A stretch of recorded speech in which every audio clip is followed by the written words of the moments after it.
The space race is on. Forget about road rage. Have you heard about the recent rage going on in outer space? Is there a space race heating up? Is this good or bad for the global economy? Stay tuned to learn how the final frontier is changing the global economy and driving the financial markets. Welcome to the World Econ News. Don't forget to subscribe to our channel, like this video, and hit the notification button to get updates and information about the latest international economic news items. Who doesn't like space and the idea of colonizing the moon, Mars, and other planets? After all, we all grew up watching Star Trek and Star Wars. For thousands of years, human beings have always looked up to the stars and wondered, what's up there? Space exploration and colonization and the dream of going where no man has gone before is no longer the talk of children, dreamers, and Star Trek fans. It's now the regular official talk of investors, venture capitalists, billionaires, corporate boardrooms, and heads of state. So deal with it, and please go ahead and have a chat about it yourself. Trust me, no one will judge you. For several decades, the space sector was a public sector domain, dominated by three governments: America, Russia, and China. But over the past 25 years, all that changed. It's officially now a global private sector owned and run by billionaires and corporations. Governments have become mere clients in the new space age. In order for me to give you a decent idea of how big the space industry has become, I'll tell you a story about recent traffic rage incidents in space. On July the 1st and again on October the 21st, 2021, Elon Musk's satellites had a close call with the Chinese space station. Yes, because Elon Musk owns SpaceX, which has a division called Starlink that deployed nearly 2,000 satellites in space so far and plans to reach a total of 40,000 satellites in orbit for the purpose of providing anyone anywhere on the face of the Earth with high-speed internet.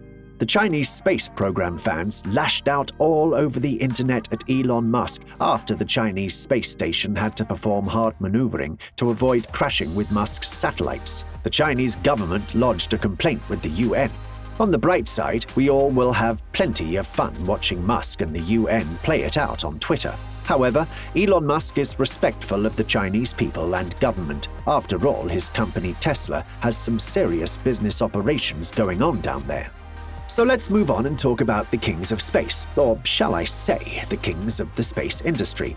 Well, they are only there since the others are far behind. They are Elon Musk's SpaceX, Jeff Bezos' Blue Origin, and Richard Branson's Virgin Galactic. 2021 was a truly remarkable year for these three space musketeers. Why? Because in 2021, their companies finally made good on their myriad promises, successfully launching civilians, astronauts, and, in two cases, themselves into space. Only Elon Musk has yet to board one of his rockets and hit space. Many are disappointed that he's not done it yet, because out of the three, he's the most passionate about space and colonizing Mars. And not to mention his company SpaceX is richer and bigger than the other two. I'm sure he's a little afraid. However, he made a down payment towards a ticket to space with Virgin Galactic. I wonder what on earth he was thinking. Who knows, maybe he wants to make a future deal with Virgin Galactic and slap one of their spaceships on one of his rockets for a higher orbit trial. And of course, re-entering Earth in a planet-like capsule with two pilots seems, well, safer. Let's talk about NASA a bit.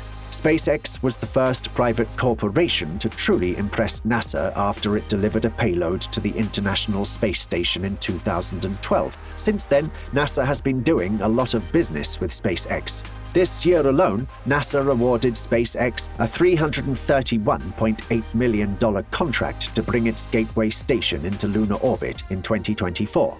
And it also gave it a $2.9 billion contract to ferry its Artemis lunar lander and astronauts to the moon as early as 2025.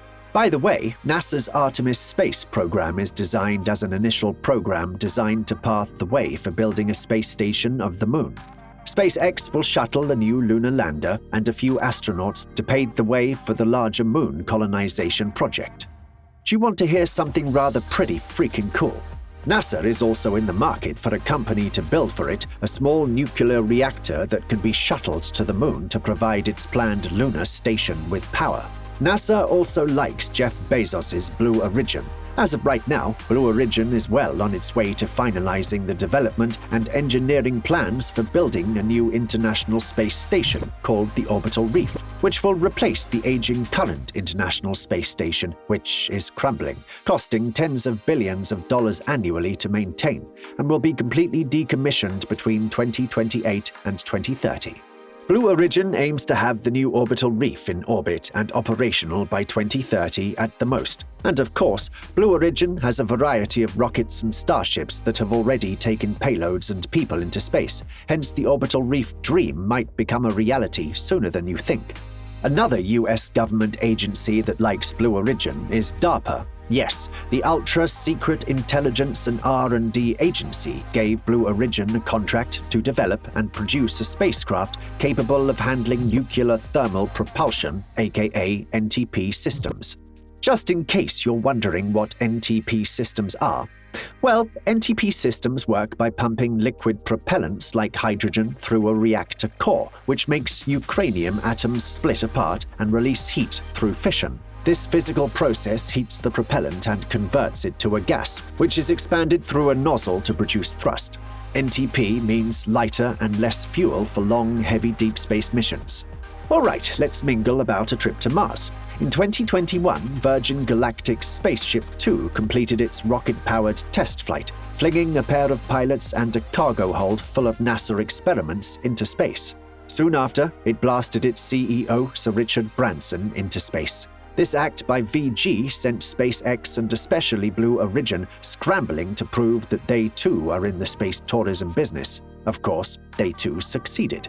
However, the Virgin Galactic space tourism business is already booming and is very cheap. Yes, you heard that right, it's cheap and getting cheaper. You can probably book a ticket on the VG Spaceship Two for $250,000 or less. Some are saying Branson is about to lower the price to $100,000. Meanwhile, Blue Origin and SpaceX are asking for millions of dollars.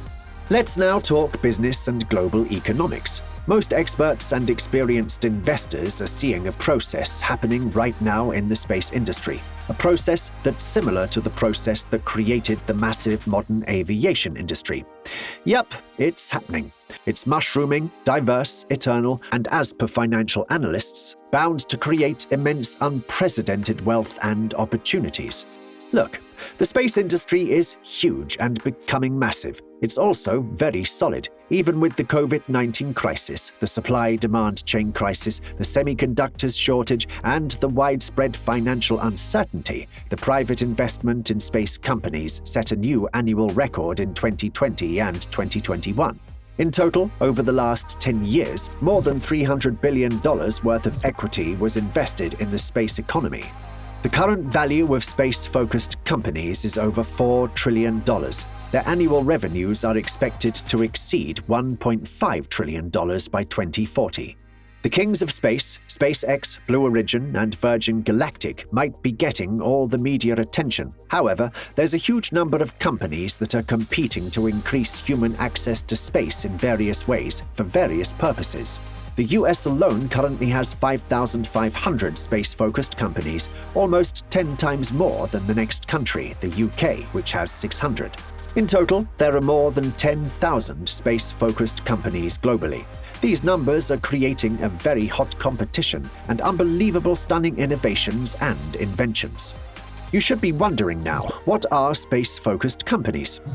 No, they're not all in the race to build rockets and spaceships. The truth is far from that. There are more than 30 types of businesses that are space-focused and heavily dependent on accessibility to outer space. For example, navigation, mapping, cloud solutions, manufacturing, communications, space medicine, etc., etc.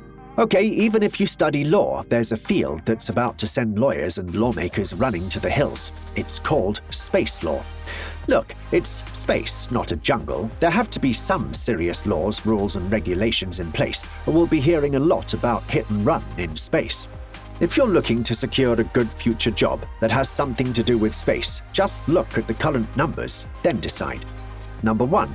10,000 plus space-focused companies with a combined value of more than $4 trillion and rising. Number 2. More than 5,000 significant investors are involved. We're talking about billionaires here. Number 3. More than 200 state-of-the-art R&D hubs and counting. Number 4. More than 130 governmental organizations are involved. The US government alone spends nearly $50 billion on NASA annually. Number 5. More than 30 business sectors are dependent on access to space. Number 6. It's official. The internet is moving to space. Remember Starlink? Number 7. Space tourism is picking up and growing faster than you can say, "Take me to the moon." Number 8. The future of spaceship propulsion systems and the production of energy in future lunar and Martian space stations is nuclear. Number 9. Mining on the moon, Mars, and entire meteorites is only a matter of time. One of the main driving forces behind the amazing advancements in the space sector is tourism. Why? What kind of question is that?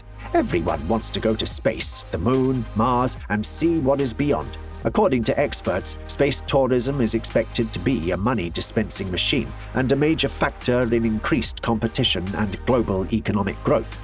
That's it for this video. Farewell, be cool, stay freaking positive. And if you'd like to stay updated and informed about the latest international economical news items, hit the subscribe and bell icons. Thank you for watching, and we'll see you in the next video.